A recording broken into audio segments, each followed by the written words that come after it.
Hey guys, it's Tony Robbins. Listen, I've got a video here for you today that I think you'll really enjoy. I am, for the last, I guess, 9 months or so since the economy took its giant collapse all over the world in different areas financially, I've been meeting people that are trying to figure out what to do financially. And I've watched so many people in business who are trying to figure out what to do. Their customers are responding in a different way. They're hanging on to their money and they're concerned. And so I thought, you know, the traditional approaches to business are not making a difference. What I'm best at is modeling. You know, I've always, when I wanted to figure something out, I go to people that are the best in that area and figure out what they're doing and teach myself how to do that and then teach others to do the same once I've proven it's worked with myself. I said, I want to find the best of the best, and I've been really fortunate over the last, as I say, probably 7, 8, 9 months to have spent some time interviewing and getting to know and becoming good friends with many of the top people in the internet marketing. I mean, people that they're not the likely people you normally look at. I look at them as the new money masters. You know, they're guys that, you know, they didn't have the traditional education and ladies that didn't, but they found a way to add value. So whether you're looking for, you know, opportunity to figure out how to have a second income stream, or you have some form of business you're considering being in or you're in and you want to learn some tools, I thought I'm going to create some great products for this, but I thought I'd just send you out first a neat little interview that I did with them. These guys called me up and said, can we come by? I'd love to chat with you. And I said, well, we're going to chat. Let's put it on film. So we just knocked around, and what they wanted to ask me was, look, you know, we've spent enough time with you. We know you know how to get people to take action. I said, well, come on over and let me kind of get inside your heads a little bit. Let me see why you follow through. Why do so many people say they're going to do something and then never follow through? And a few people do something inside their head and heart that gets them to follow through. So I just thought you might enjoy this conversation we've had. It's with Frank Kern and John Reese, two of the best in this industry. And you know, I think you'll find it interesting. Maybe you'll be triggered a little bit to think about what will get you to follow through too. So this is my little gift to you. I hope you enjoy. We got the dialing. Frank. Tony, what's up? Good thing, man. How about you? I'm good. Listen, we've got a serious issue that I think is affecting our market, and we need your help. We actually don't know if we can solve this problem, but we think that you can. So we want to barge in today. We're kind of riding around anyway. I know you're shooting and stuff, but if you got a couple minutes so we can pop by, that sure would be helpful. Okay, well, I'm honored. If I'm sure you help me. Come on over. I look forward to seeing you. Okay. See you, man. All right, man. Bye. Look forward to seeing you, John. Bye-bye. Yep, Bye. see ya. So why are we in a hotel anyways? They use this place a lot to shoot stuff because it's got a really nice background. Oh, so really it's nice outdoor filming stuff. different guests and interviews Yeah. and TV commercials? Hey, man. How's it going? Come on in. All right. Thank you. Hey, Hey, Tony. guy. What's up? How you doing, man? What's all this? Doing a little leadership filming, man. That's awesome. Good to see you. All right. Thanks for having us, man. Yeah, you did. Well, come on in. I'm curious to what this major problem is that you got to see me right away about. This sounds like a setup to me, man. It's a setup, yeah. I told John it was an intervention about his glue sniffing problem. Well, come over and sit on my lap. Yeah, buddy. exactly. So we were doing some talking, and the big problem in our industry, we think, is a bit of a mystery. No one has the exact answer. We were actually talking about trying to figure it out, that, you know, so many people in our market get these courses that, you know, him and I both, for our own respective businesses, spend hours and hours of time, you know, recording these, you know, building these education products, these training products to show people how to grow a business or build a business. But there's this large segment of our customers in our market that we're in that really don't get results. They don't do anything, or they're just, you know, for whatever reason, it's not for them. It's just, you know, we were just talking about how great it would be if there were just, you know, so many more success stories, right? Like, If everyone who actually bought stuff, not necessarily just our stuff, but all of the stuff within our community, if the people who bought it, if everyone who bought it just actually used it, you know, and just followed the directions and followed through, how amazing that would be, like what we would accomplish as a community as a whole if that happened. So our challenge is, what needs to happen, what kind of shifts need to happen to get people to follow through, to get people to actually use the products? You're talking about the same mystery that people have of, you know, why does somebody, you know, get that fat or they're out of control and they hate themselves, but then they go have another piece of chocolate? Or, you know, why does the person who's just, the doctors just told them they have cancer, lung cancer, and they say, you've got to stop smoking, and some studies show 70% of the people keep on smoking. So you're not talking about a minor issue here, right? It's part of life. But there is an answer because there are people that do follow through, and there are people that never did before, and then they've never followed through in their life, and now finally they break through. And that's what I try to focus on, is what those people do. You know, in my case, in the business world, I look at people like you, people like Dan Kennedy. Yeah. What do these guys do? Okay, I'm just going to do that to the best of my ability. And sure, you know, it's like, well, oh no, I can't write copy as well as Dan Kennedy, or I don't have as much energy and drive as Tony Robbins. Well, but you didn't start. So like, what? You didn't start so out I've got as much Frank as I Kerr. got. You didn't start out who Yeah. you are. You started out trying to make how much? Come on. $300. Yeah, A week. A week. $300 right? a week, yeah. And you failed at that in the beginning, didn't you? I failed pretty miserably, yes. But it was effortless to fail. I mean, it's just like natural, yeah. But truthfully, you went from $300 to, I remember you said your first time you believed, if I remember, was when you made like $2,500 in like It 4 or was in 5 5 days when I was on vacation. While you're on vacation. That was when the true internet marketing dream was realized, you know, Right. because I sold a downloadable product and I wasn't even there. I didn't have to ship anything. I was like, oh my God, this was so great, you know, $2,500. And to me, that was just a gazillion, you know, because my rent, I think, was like $400 or something. And when you've told me that story before, and you just did it again, and you get you big grin on your face. Right. You get more excitement on your face than when you talk about doing 18. Than when you talked about doing the 18 million, which I know you're proud as hell of, and you didn't get all the money, but you made 18 million bucks for somebody in That's pretty 24 good. hours, right? Yeah. But look at your face. It's like nowhere near as excited as $2,500 in 5 days, it's the same baby. thing, though. I mean, the It is. $2,500 is just as, there's no difference. No, I there's don't even think. more, because there was a moment when you recognized what was possible, but you didn't recognize it until you actually experienced it, but you only experienced it because you had to. Right. You had to keep going until you found it, just Yeah. like you did. You Yeah, had to keep absolutely. going until you found And it, it's right? like the validation that the fear doesn't have to matter anymore. That you don't.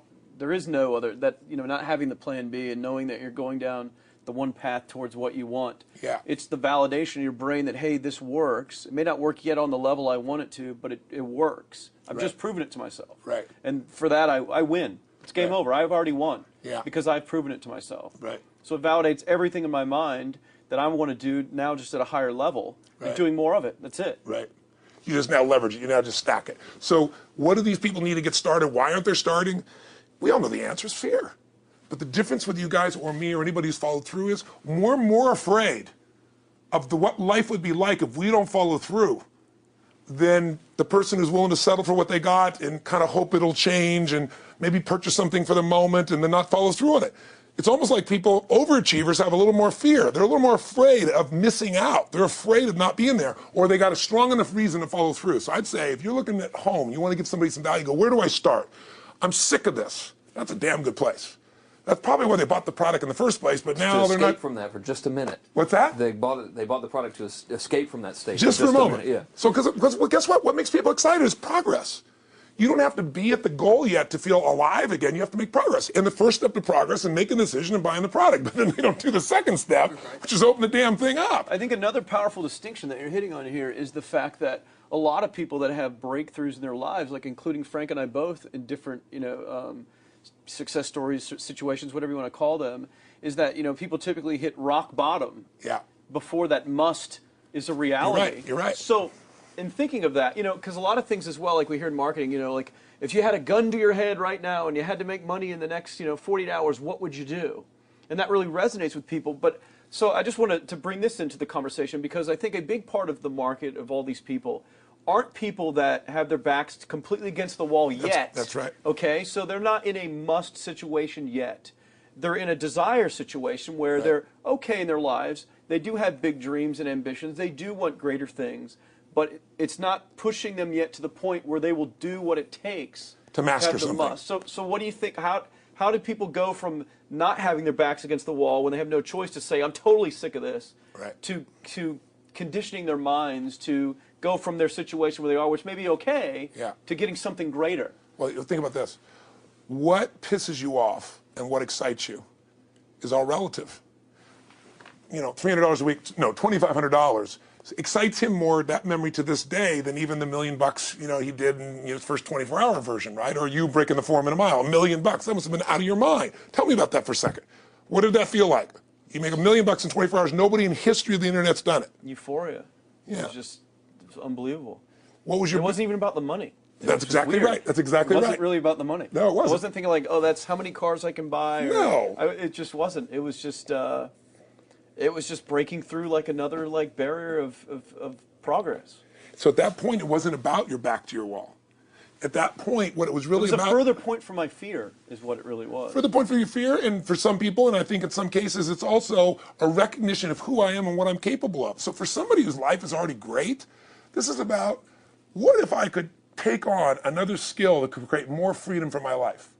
And just saying, I'm not going to go out and try and do it all perfectly right now. What I'm going to do for the next 8 weeks, I'm going to create a little ritual. I'm going to do one thing a day to condition my mind, right, so that I get strong, so I follow through. I'm going to read something. I'm going to listen to something. I'm going to immerse myself. I'm going to go for an intense jog, or I'm going to go lift weights, but I'm going to do it consciously to get in a state where I'm going to follow through. That's number one, because people follow through when they're in state. Second, I'm going to get clear about why this is a must for me. It's not because my back's against the wall, but because I want to master an area of life that could create some freedom. I'm not going to master it overnight, but I got the system, I got the plan. I'm going to do one thing a day. I'm going to work on one subject a week. This week's going to be about figuring out what the right product or industry is. Next week's going to be basics of building traffic. And each week I'm going to make a little progress, and I'm going to get to a goal, whatever that is. I'm going to make $1,000, my $300 in a week. I'm going to get to my $2,500. That first $2,500 is the most excited. Unbelievable. The first $300. I remember It's the most life-changing, too. It is the most life-changing. I remember I was supposed to be a truck driver, making $24,000 a year, because I'd be making the most anybody in my family had ever made. How'd that work out for you? Yeah, real well. Thank God I'm not driving a truck, right? I think you could pull the truck. I figured out I could pull it with my finger, Yeah. man. I could do it with my teeth. I could pull it with my teeth, right? 36 grand a year was the goal. If I could make 3 grand in a month. When I did that, was out of my mind. And then it was like, could I make 10 grand a month? Then it was 10 grand in a day, then 100 grand a day. Then could I make $1 million in a day? I had a day where I made $400 million in a day. The stock value of the company I took public, my personal stock. But it was probably after I did it, though, so it doesn't really count. I'm just joking with you. You're right. People don't remember who was first, Tony. 400 totally million, a million, yeah, it's all who cares? the same. Who cares? No, I'm not saying that's to brag. amazing, though. I'm not saying to brag. Of It's course. because they told me when I was on stage, I had this audience of about 15,000 people at the Continental Center. It was during a stretch break. I was doing what I loved, rocking the house. Everybody's going crazy. And they go, the stock's worth $400 million right now. I was like, wow, that's cool. It's like, okay, that's, I don't want to sound stupid. It's like, what's next? And I went right back to what I loved. Once you break through, then it just becomes a game. The people that are getting your products have not yet broken through in most cases. The breakthrough happens by conditioning your mind every day, by feeding it a role model or story. It's putting yourself in a peak state where you follow through by getting physically strong. It's creating a little ritual of doing a little bit each day, and then you get momentum. But the most important thing of all is what we started out with. Why?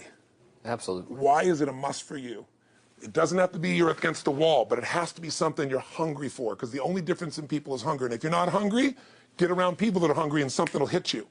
You watch a conversation, you get around people that are doing better, and all of a sudden you start going, my life sucks. I remember I went to a guy in LA. He's one of the most multi-billionaire guy, I'll never forget.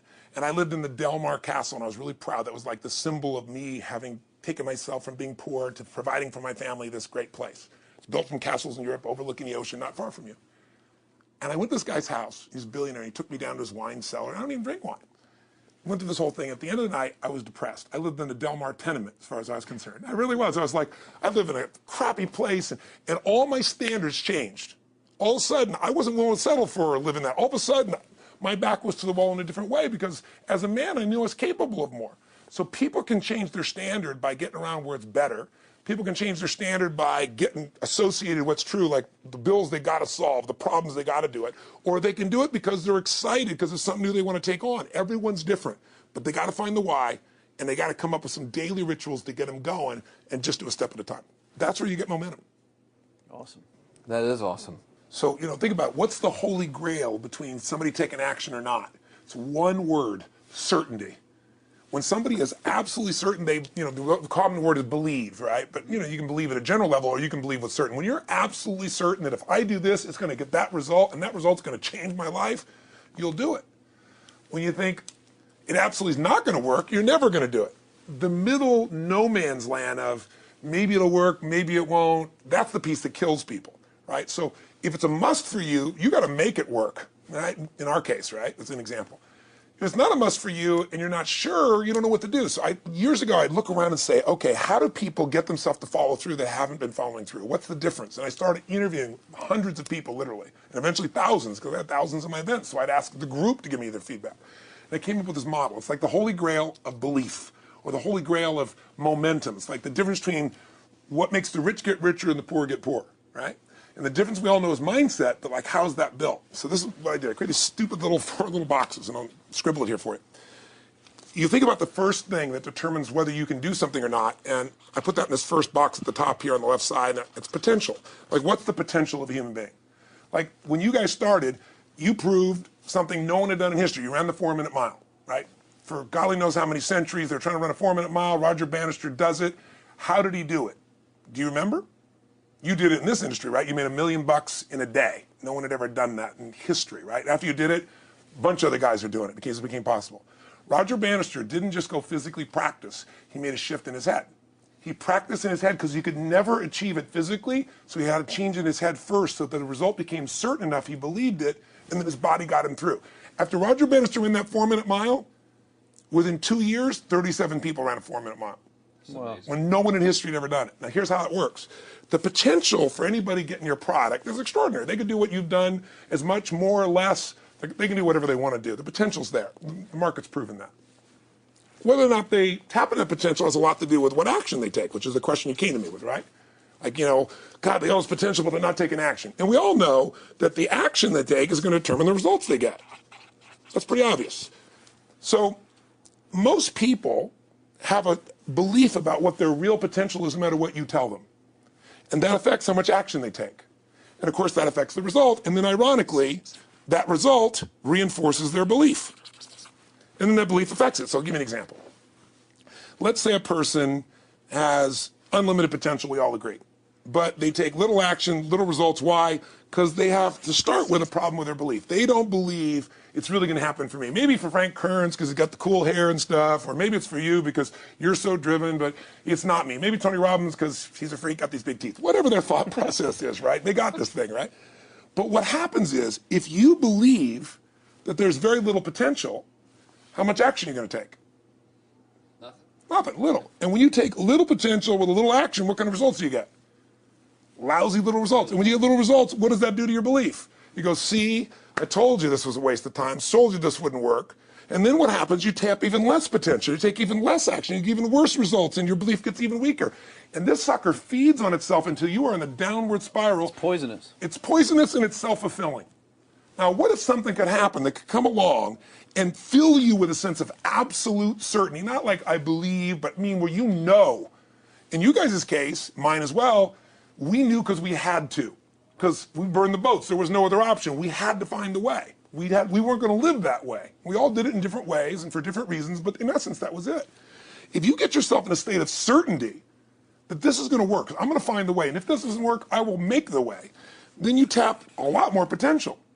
And when you're certain in your potential, you take massive action. When you take massive action, you really believe in something, you get great results. When you get great results, your brain goes, see, I told you I was a stud. I told you this thing would work out. Now you're even stronger. You tap more potential, take greater action, greater results. That's how you went from $300 in a week to $2,500 in 5 days to $100,000 in a month to $1 million in a day. Same thing with you. And we get momentum. That's why the rich get richer and the poor get poorer.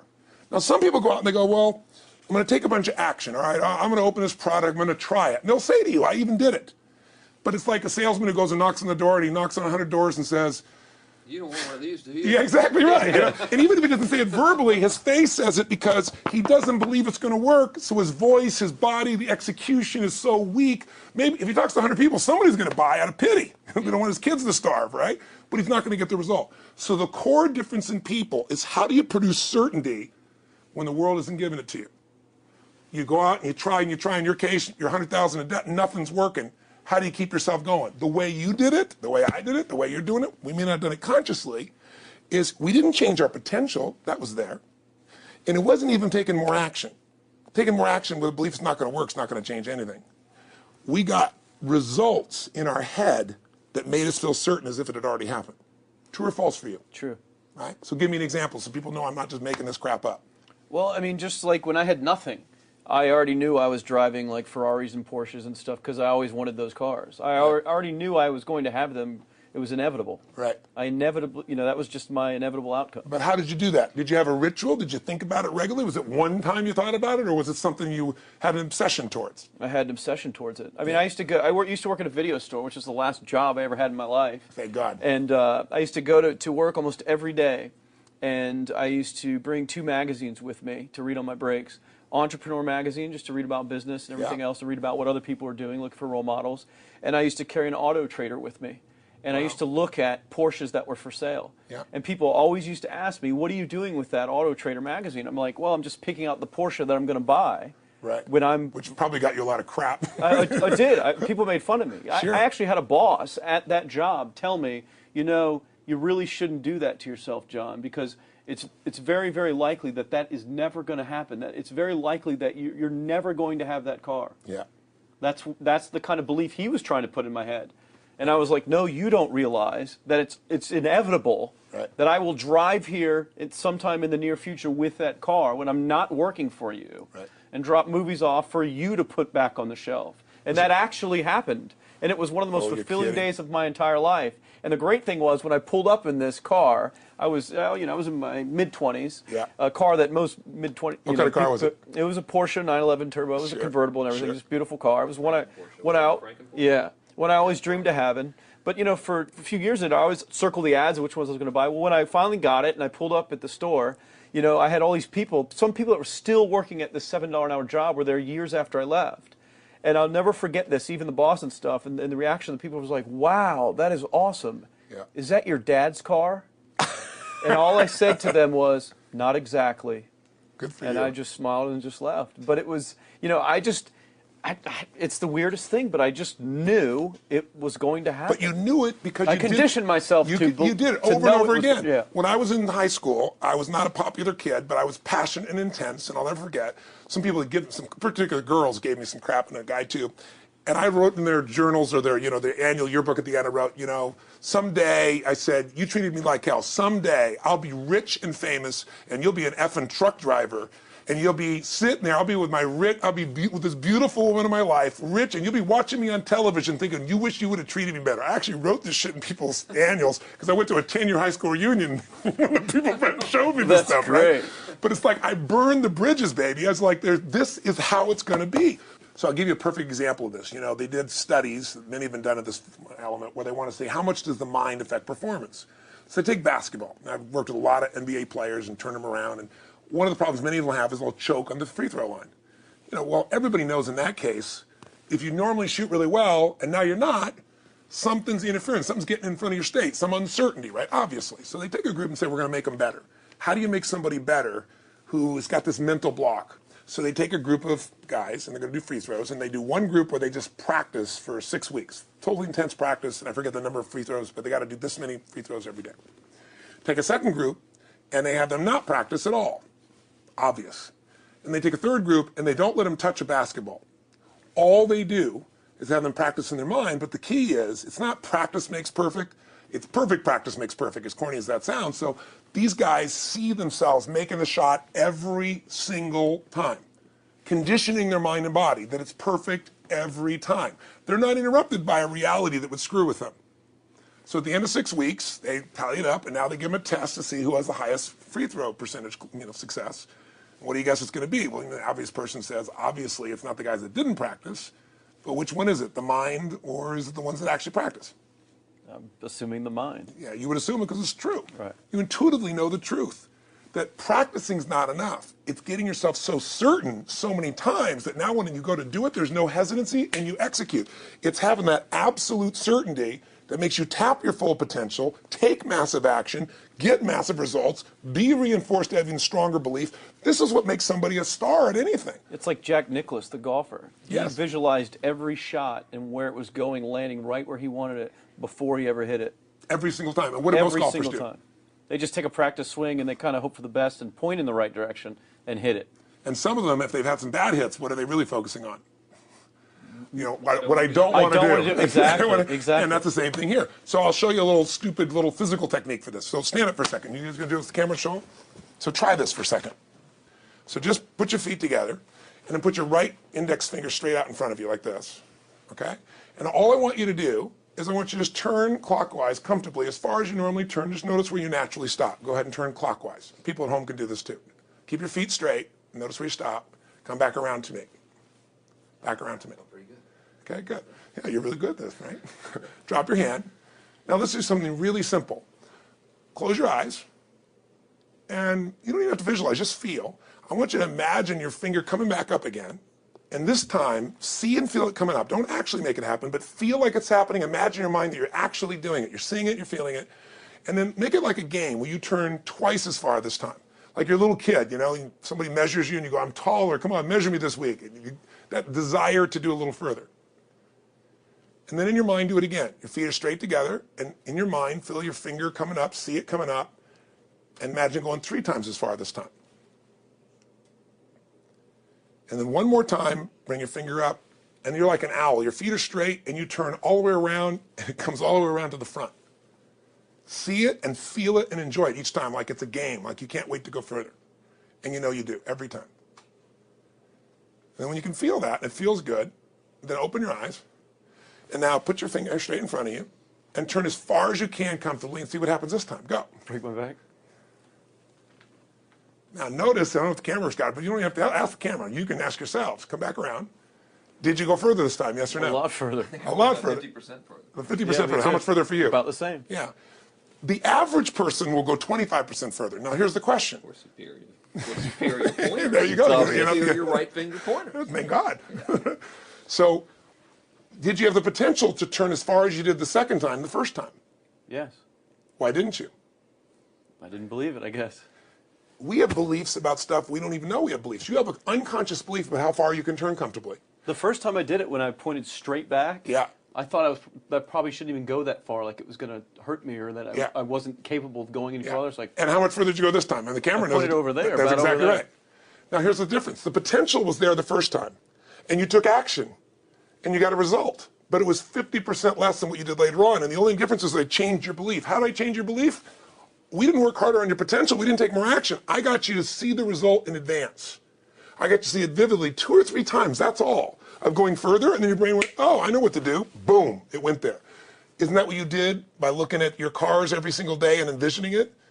I mean, isn't that what you did when you created whatever the vision was? It was $300, $2,500, $1 million in a day? Yeah, that's what's missing for these people. They're not getting that execution is everything, but it doesn't happen if you don't get the psychology set of a state of total certainty. And you just change that 50% in 3 minutes worth of visualization. And visualization is only one technique. Because I was like losing my balance with my eyes closed, because I was kind of like lopsided. So I got one good visualization in. The rest of the time I was like, I sure hope I don't fall down on camera with my eyes closed. It's going to look really dumb. You don't have to do it. So you don't even have to be good at visualization. You can still get the improvement. So I want you to get, you ask the question, what is that difference in people? This changes people's certainty. People are uncertain they're going to succeed. They want it, but they're afraid. The best way to deal with a fear is get a big enough reason that makes you have to succeed, or condition yourself where you see it and feel it so often that you're certain that you just do it. That's all it really takes. That's awesome. You know, this worked. I was thinking this while you were talking about going to the Sit down so we can hear. I'm going to hear this and we'll go. You were talking about working in the video store and looking at the Porsches and stuff. I used to drive around in my car, doing the cold calling with the credit card machines. And one way that I would avoid cold calling, the pain of like cold calling and knocking on doors and everything, would be to listen to your stuff and listen to Jim Rohn's stuff. And wow. Just drive around, no particular destination, just to listen to it. And strangely, I still like to drive around. I prefer to listen to that stuff in the car for some reason. It's because it's where you got imprinted. I guess. I mean, it's like, well, I'll just drive up and down the coast and check out the ocean. Yeah. So I would drive around, and I would envision myself holding those types of seminars and teaching people that kind of stuff. And 3 weeks ago, I was teaching a seminar in San Diego, and I was talking about beliefs and envisioning things, and I had to stop. And I shared with the audience, I was like, you're not going to believe this, but I actually used to envision this very moment of me talking to you right now. So it really, really works. Definitely works. Makes a difference, I'd say. I'll tell you what, I worked with Andre Agassi in 1993, I think it was. He'd been #1. He dropped to 32nd in the world. And he was literally ready to quit with no exaggeration. His father was managing him, and he was so angry with his life. And he went through some, I think, wrist surgery at the time, and he's working on his swing. And he was dating Brooke Shields at that point. They weren't married, and not his current marriage, obviously. And so she said, you got to come see Tony. She goes, I don't need motivation. He goes, he's not motivation, man. He's strategy. He'll show you how to make that shift in your head. So he comes. I work with the guy. In the beginning, he's saying, do your magic stuff. Like, oh, yeah, great, thank you. And I said, tell me, if you ever hit a tennis ball perfectly, and I'm trying to get him in the zone to remember that time, like you visioned, where he was perfect at it.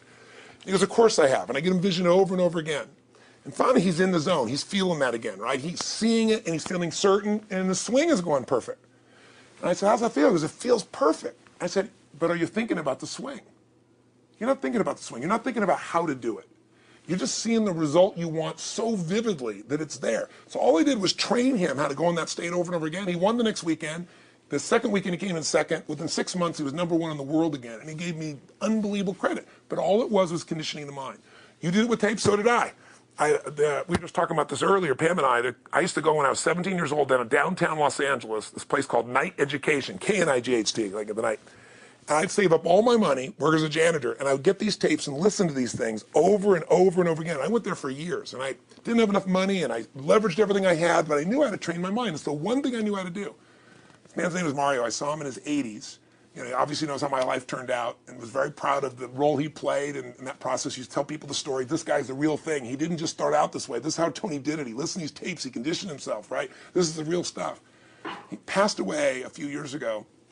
I'm calling his house, and he passed away, and his daughter was there, and she wanted to share with me that how I touched his life and so forth. But the best thing was, I thought, you know what? I want to get those tapes. I want to get that stuff that conditioned. You know, I want to go back to that moment like you did of, you know, that moment was visualizing, now I'm living it. And she said, he left all this in his will to you. So I have all these tapes now that are from the time when I originally went through, and like I'd go to sleep and I had these sleep tapes that conditioned my mind to believe that I could succeed even when I was sleeping, or to build energy in my body. And anybody who wants to succeed has got to know it doesn't just happen. You can buy a product, but you also, with that product, have got to condition yourself. You got to make it a must, and you got to get a ritual. And if you do it, whatever you used to dream about you thought was so huge, you'll just live it. You'll live it like you lived this yesterday, like we're all living the life that we envision. Because we had to, and because we played this game with our head. We got the belief to be real by seeing it enough times and feel it enough times till our brain believed it, and then it made it happen. Which raised the potential, which made us take more action, which got us better results, which raised our beliefs again. That's right. And then that's why the rich get richer and the poor get poorer. So instead of bitching about it, change it. And this is how you change it. It's like a self-fulfilling prophecy. Completely. It's pretty easy to change. Just that one simple exercise was amazing. I'm still like, holy crap, you know, I wonder what else I can do now. But look what most people do. Most people do the opposite of that, right? They get the product or they think about doing it, and what do they envision? It's not working. That's right. The excuses. So they vision it not working. As soon as they envision it not working, they feel uncertain. As soon as they feel uncertain, how much potential they tap? Little, if anything. And so they send back your product, and they listen to the damn thing, you know? And guess what? What does that do, by the way? They make that as another lousy result in their life. I didn't even follow through on that, and they believe even less. This process is the Holy Grail. It's where the whole game changes, and anybody can do it, and they can do it in a few minutes. And if they do it a few minutes each day, then they get a different life. They do it a few minutes one time, their life changes for the day. We're defined by our rituals. Everybody's got rituals, certain things they do every day. And what we three have in common, and anybody that I know of who has a life that they're living that was once a vision, is we saw it again and again and again, even when it didn't work, even when you lost 100 grand, even when I'm working as a janitor, there was something we would not give up on. And if somebody watching wants to change their life, they got to decide what they won't give up on, and then put themselves in the state of momentum by a couple little rituals. That's all it takes. And I think especially when it comes to anything related to making money, like making money products or promises or courses, people are so inundated with scams and all this garbage, true garbage, that, you know, their natural thinking is that they're so skeptical. It's like they fall into the conditioning of, well, if anything's ever going to work, that thing has to prove it to me before I believe anything. So when they go to approach the thing to make more money with, they're like, well, I'm starting at zero, and this thing has to prove to me that it has any potential at all before I believe that it will. Don't you agree with that's the case? Unfortunately, I agree it's the case, but here's the truth. When somebody says to me, in my business even more, because a lot of people think I'm a motivator, which I hate that term. That's never been what I've done. I do believe in energy, and I'm passionate. You know, they see 10,000 people in a room rocking, they go, oh, he's motivating them. I believe in peak state. You get a top athlete, you get in a concert, and you get in state, right? The problem is, to defend themselves so they won't be disappointed again, they lower their expectations. So someone will say to me, well, I'm skeptical or I'm pessimistic. And my response to them is, no, man, you're gutless. It takes no guts to be skeptical. You don't have to have any capacity to be a critic. And now with the web, you don't even have to own that you're the one being the critic. You can burn somebody and, you know, anonymously, right? I said, you know what? It takes guts to believe.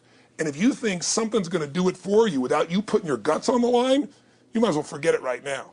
So this idea that I'm skeptical or they got to prove it to me, it's the biggest lie. What that really is your fear talking. You're so scared of failing, you don't even want to get your hopes up. And if you don't get your hopes up, you might say, well, what if they get their hopes up and somebody gets disappointed? How many disappointments have we experienced in our business careers and in our lives? The difference is some people take disappointment and let it destroy them. Other people take disappointment and let it drive them. And you get to choose. Are you going to turn this thing into why it didn't work and a bunch of stories and excuses? Or are you going to take this thing that didn't work and figure out what are you going to do to make it work?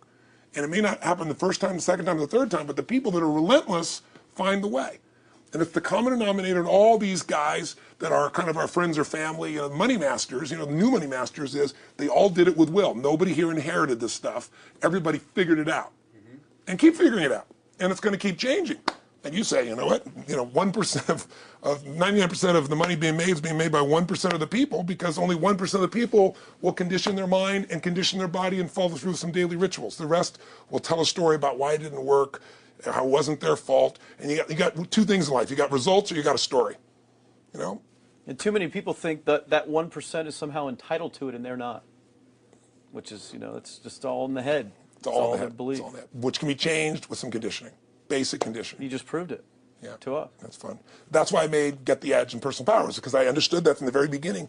Originally it was 30 days, and years later people would say, I've heard all the great results and everything else, man, but I don't have 30 days, and I'd be behind the glass, focus group, watching these people want to shake them, like, you don't have 30 days to change your life, I thought, okay, I'll make it 7 days.